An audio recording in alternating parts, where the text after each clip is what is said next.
Comment se développe la filière hydrogène en France, notamment sur les rails? Comment produire un hydrogène bas carbone? Voilà les questions que l'on va aborder tout de suite avec Thierry Martin. Bonjour. Bonjour. Le cofondateur d'Enerlis. Et puis avec nous en visioconférence, Jean-Aimé Mougenot, directeur TER délégué à la SNCF. Bonjour Monsieur Mougenot, est-ce que vous m'entendez bien? Parfaitement, bonjour. Parfait, on va dialoguer ensemble. Thierry Martin, il faut peut-être poser le décor, quoi. Ça va commencer par dire, par savoir de quel hydrogène on parle aujourd'hui. Aujourd'hui, c'est quoi? Quand ce gaz est extrait par reformatage du méthane, c'est ça? Là, on est dans un bilan carbone qui est assez catastrophique. Mais surtout, oui, effectivement. Là, on parle d'hydrogène carboné, Oui. ou bien une autre façon de le produire, qui est une façon décarbonée, où là, on va utiliser l'électricité qui, elle, est renouvelable. Alors, c'est ce que vous proposez, vous, un hydrogène bas carbone. Alors, sans rentrer dans le détail technique, parce qu'on va s'y perdre, ça consiste en quoi voilà, vous me parlez, moi, j'y connais rien, donc pour m'expliquer ça. En fait, actuellement, il y a beaucoup d'hydrogène qui est disponible, qui est très utilisé par l'industrie depuis très longtemps. L'hydrogène, ce n'est pas nouveau, je crois. C'est depuis une centaine d'années, les industriels l'utilisent beaucoup. Mais effectivement, il a le malheur d'être carboné. Alors, on vous dit que quand vous en mettez dans vos voitures ou dans tout ce qui est moyen de transport, il n'en ressort aucune pollution, contrairement à certains carbures, comme le gasoil ou autre. Là, en revanche, il ne ressort rien. Mais l'inconvénient, c'est qu'en amont, il y a ce carbone-là. C'est les conditions pour le produire, c'est ça? Donc l'idée maintenant, c'est de dire on va fabriquer de l'hydrogène décarboné le plus possible, soit à partir de l'électricité nucléaire, par exemple, qui est produite en France, soit, peut-être encore mieux, à partir des énergies renouvelables telles que le solaire et l'éolien. Donc cette électricité va produire de l'hydrogène décarboné. Et c'est ce que vous proposez dans votre société depuis 2013, c'est ça? Alors, vous avez commencé par les énergies renouvelables, c'est ça? On a commencé par tout ce qui était l'efficacité énergétique. Oui. Enerlis, on se présente comme une entreprise générale de l'efficacité énergétique, c'est-à-dire qu'on part de la conception, les travaux et leur financement. Tout secteur, aussi bien le bâtiment, l'industrie que la mobilité. La mobilité en hydrogène, on n'est arrivé que depuis à peine un an, en fait. On est arrivé début 2020, où là, on est parti des territoires. Il y a une réelle appétence pour les territoires français maintenant de décarboner. C'est vraiment le métier d'Enerlis. Alors d'abord, on s'occupait des bâtiments. Ensuite, on s'occupait des bureaux, des écoles. Ensuite, on s'occupait des industries qui se trouvaient sur le territoire. Et pour la mobilité, on a surtout trouvé l'hydrogène décarboné. Alors, l'hydrogène décarboné, Jean-Aimé Mougenot, cette question, et puis après vous allez évidemment détailler ce programme planétaire, là ce qu'on voit c'est s'écrire derrière vous, donc ce remplacement des TER diesel par des TER à hydrogène. Cette question des conditions de la production de l'hydrogène qui vont propulser ces futurs TER, cette question elle est évidemment centrale. Vous cherchez des fournisseurs qui proposent un hydrogène bas carbone ? Alors effectivement, hein, le ferroviaire et SNCF est un acteur du bas carbone, évidemment. Et j'ai coutume de dire qu'un voyageur qui se déplace en train émet 8 fois moins de CO2 qu'un conducteur à bord de sa voiture tout seul. Donc c'est vraiment notre recherche et notre leitmotiv, c'est bien de réduire les émissions de CO2. C'est ce qui rythme et c'est ce qui guide notre démarche dite planétaire. Qui représente plusieurs volets. Et dans un de ces volets, il y a la recherche, le travail sur les technologies qui vont nous aider à décarboner pour les TER, pour les rames TER. Et évidemment, à l'intérieur de ça, il y a une des solutions, c'est l'hydrogène. Mais nous regardons bien le sujet dans son ensemble. Il ne s'agit pas simplement, comme monsieur le disait, de réduire les émissions, même si c'est important. Nous visons à être décarboner sur l'ensemble, c'est-à-dire à utiliser des sources d'énergie qui ne sont pas elles-mêmes émettrices de CO2. Et donc, nous sommes en recherche, effectivement, et avec nous, les régions pour lesquelles nous travaillons, puisque les autorités organisatrices de transport sont maîtres d'ouvrage là-dessus. Nous venons en conseil et en appui. Nous recherchons à la fois les constructeurs et nous recherchons effectivement, mais ce sont les régions qui le font dans la plupart des cas, des situations de distribution et de production qui sont bas carbone, évidemment. Alors, on est à quelle échéance quand on parle de TER à hydrogène? Ça pourrait commencer à rouler où et quand? Alors, nous avons lancé avec, justement, je le disais, avec les régions, une démarche et le constructeur Alstom, une démarche qui a commencé en 2018, fin 2018, pour regarder quelles étaient les conditions de mise en œuvre et d'application. Elle est en train d'aboutir, puisqu'on en parle aujourd'hui, et ça fait beaucoup de médias. Nous sommes en train d'aboutir par les régions à des commandes de matériel qui vont être construites, évidemment, et nous visons à des premières circulations expérimentales en 2023 pour des premières circulations dites en commercial, c'est-à-dire avec des voyageurs à bord, fin 2025. Est-ce que ça suppose, Jean-Aimé Mougenot, de nouvelles infrastructures? Qu'est-ce que ça suppose pour la SNCF en termes d'infrastructures? Bien entendu, derrière cette nouvelle énergie qui est celle de l'hydrogène, la principale modification est à l'intérieur des TER eux-mêmes. C'est-à-dire qu'on remplace effectivement un moteur diesel par une pile à combustible et on y adjoint un réservoir à hydrogène. Voilà, ça c'est pour la technologie et c'est le plus lourd puisque ça représente une évolution forte par rapport à ce que nous avons habituellement. Nous avons aujourd'hui 600 de nos TER qui sont strictement avec des moteurs diesel sur un parc de 2200. Donc, d'où l'intérêt de travailler ces technologies. Donc, oui, c'est une modification lourde. Il nous faudra ensuite travailler sur dans nos technicentres, dans nos ateliers de maintenance, pour pouvoir, et nous sommes prêts bien entendu, pour pouvoir les adapter à maintenir cette nouvelle technologie. Et de leur côté, puisque ce sont les autorités organisatrices qui le font, elles vont mettre en place des sites de production et de distribution adaptés, et ce point-là est important. Alors Thierry Martin, est-ce que vous travaillez déjà avec la SNCF? Est-ce que vous pourriez travailler avec la SNCF à l'avenir? Bon, on en rêve, ouais. On a commencé avec la SNCF pour la partie énergie solaire. Parce que si je fais une petite présentation d'Enerlis, Enerlis, c'est 150 personnes depuis 2013. On est sur 13 agences toute la France, donc on s'est vraiment spécialisé dans tout ce qui permettait de décarboner les territoires. Et lorsqu'on va voir les territoires, on leur propose de baisser la consommation énergétique. Et deuxième volet, c'est de développer l'énergie renouvelable. Donc SNCF a été très intéressé par notre démarche de panneaux solaires sur des gares. Donc on a fait un premier site pilote à Lézignan-les-Corbières avec SNCF Sud.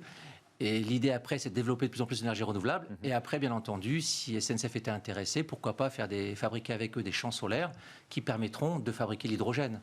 Ça, je ne sais pas si M. Mougenot a déjà des plans dans ce domaine-là. Est-ce que, M. Mougenot, vous avez déjà des prévisions sur justement les conditions de production de cet hydrogène bas carbone, c'est-à-dire s'associer, créer un champ effectivement de panneaux photovoltaïques? Est-ce que vous en êtes déjà là?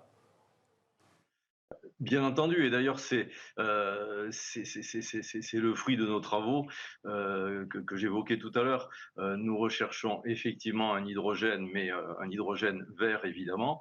Nous savons qu'il est plus cher évidemment aussi à produire, et si nous nous engageons avec les autorités organisatrices dans cette démarche, c'est que nous avons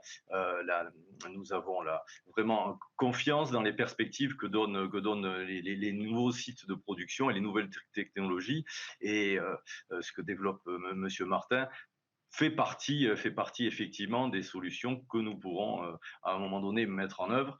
Mais je voudrais dire que ce type, et notamment l'énergie solaire, je parlais d'une palette de travail. Nous cherchons vraiment toutes les solutions qui vont nous permettre de réduire les émissions de CO2, bien entendu avec l'hydrogène, mais aussi avec tout un tas d'autres solutions. Alors, je voudrais regarder ensemble quelques chiffres. Vous avez cité quelques-uns, Jean-Aimé Mougenot, qui concernent effectivement les TER. 8200 trains par jour, 26% de trains diesel, 52% de trains électriques. Il y a 22% de trains qui sont en bimode. Et vous l'avez dit, 8 fois moins d'émissions de CO2 qu'une voiture pour un passager. D'une certaine façon, TER, c'est déjà un moyen de transport faiblement émetteur de CO2. Vous l'avez dit, mais il faut le détailler, ça, le rappeler.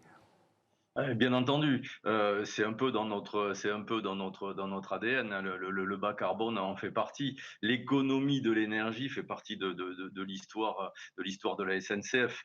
Heu, Quand on regarde les émissions des transports en France, ça représente 136 millions de tonnes de CO2 par an.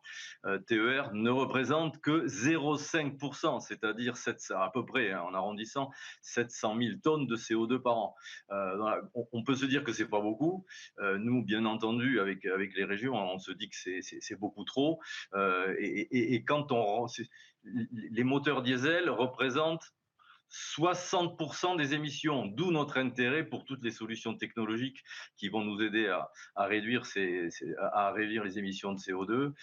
On travaille aussi sur les trains à batterie, on travaille aussi sur les biocarburants et aussi sur les biogaz. Évidemment, toutes les options sont travaillées, mais ce que je voudrais dire pour l'hydrogène, ce qui est important, c'est que dans notre démarche, parce que le débat a toujours lieu, hein, est-ce que ça vaut le coup, si je peux dire.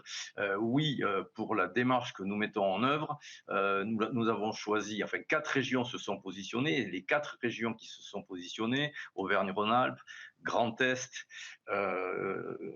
Bourgogne-Franche-Comté et Occitanie, ces 4 régions sont en train de travailler à ce que des sites de production et de distribution se fassent à proximité. Donc voilà, notre objectif, c'est bien de viser à réduire ces émissions. Et dans le programme planétaire, qui est notre programme vraiment de réduction, nous avons nous avons un objectif d'ici à 2025, nous-mêmes, de réduire de 100 000 tonnes. Donc de passer de 700 000 à 600 000. Et chaque fois qu'on fera un pas vers les biocarburants ou encore plus vers l'hydrogène, nous réduirons encore plus cette facture énergétique, et ça sera pour le bien de tous. Alors Thierry Martin, ça c'est important, la notion de circuit court, c'est quelque chose que vous développez vous aussi?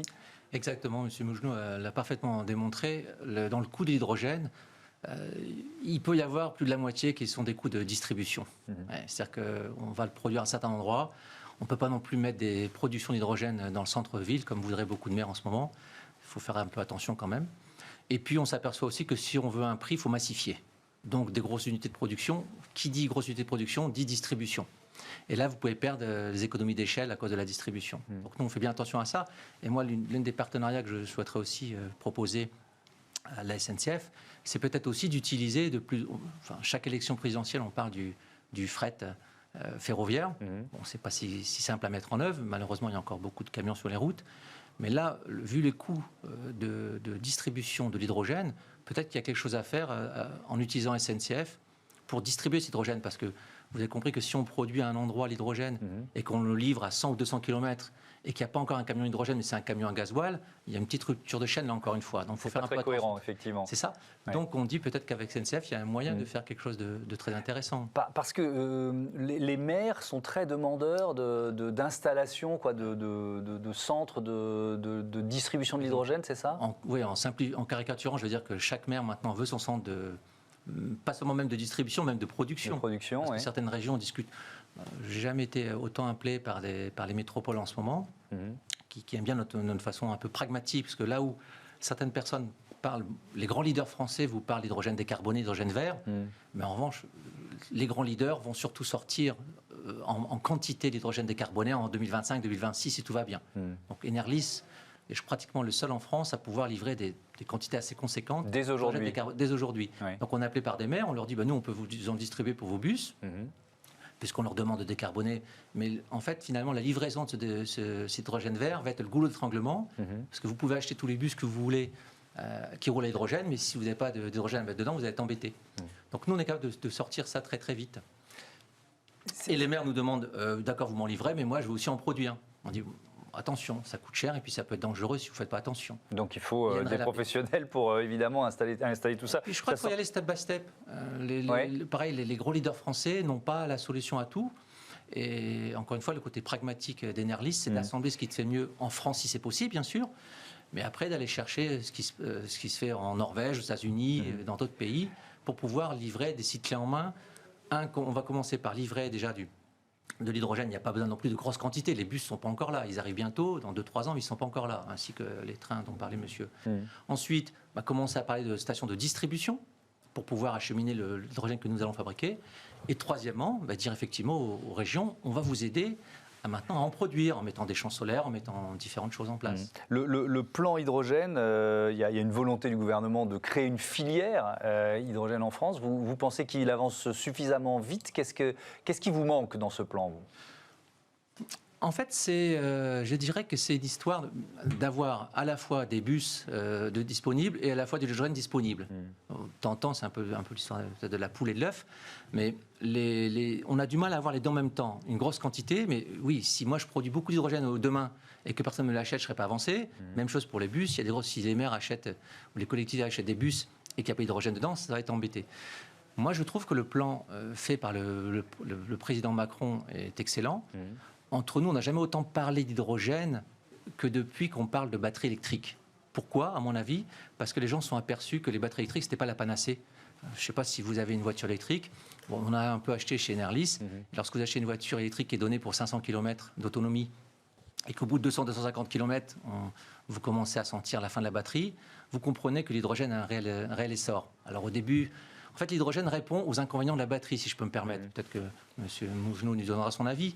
Mais vous ne pouvez pas mettre des batteries dans des gros camions ni dans des trains. Ou on peut en mettre, mais ça va être très lourd, très coûteux.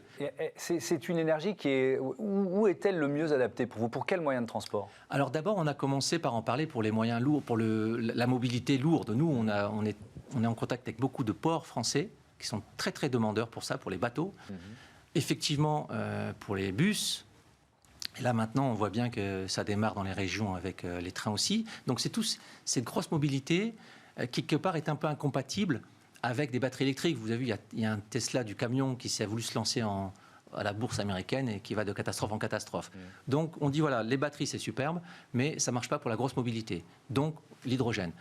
Moi, je crois vraiment aussi à l'hydrogène pour le véhicule léger, pour les voitures, alors qu'actuellement, les grands experts, beaucoup plus experts que moi peut-être, disent qu'ils n'y croient pas forcément. Je pense qu'il y a deux petits problèmes. Déjà, premièrement, on n'a pas d'hydrogène vert tout de suite en grosse quantité disponible avant 2025-2026. Donc, autant qu'on commence par le plus facile pour l'hydrogène. Et puis, je me pose aussi des questions. En ce moment, on ne parle que des gigafactories, des Airbus, des batteries. Encore ce matin, dans une presse économique, j'ai lu, on parlait que de ces histoires de grosses usines. Qu'est-ce que ça va être de ces grosses usines si d'un seul coup on découvre que finalement l'hydrogène pour une voiture c'est bien aussi parce que c'est 700 km d'autonomie, c'est un plein en 5 ans, en 5 minutes, pardonnez-moi. Imaginez que toutes les énergies vont cohabiter, c'est ce qu'on appelle le mix énergétique, c'est ce que tout le monde souhaite mettre en place. On le verra, mais en tout cas les gros problèmes de la grosse voiture, c'est l'autonomie, c'est 200 et quelques kilomètres au lieu des 500-600, et puis c'est de la recharge. Alors, même si on vous dit que c'est rechargeant un quart d'heure, c'est pas si facile que ça à mon avis. Et l'hydrogène, ça coche toutes les cases. Et ben voilà, on termine là-dessus. Merci à tous les deux d'avoir participé à ce débat. Tout de suite, c'est Smart Ideas, on fait du troc entre professionnels. Merci messieurs.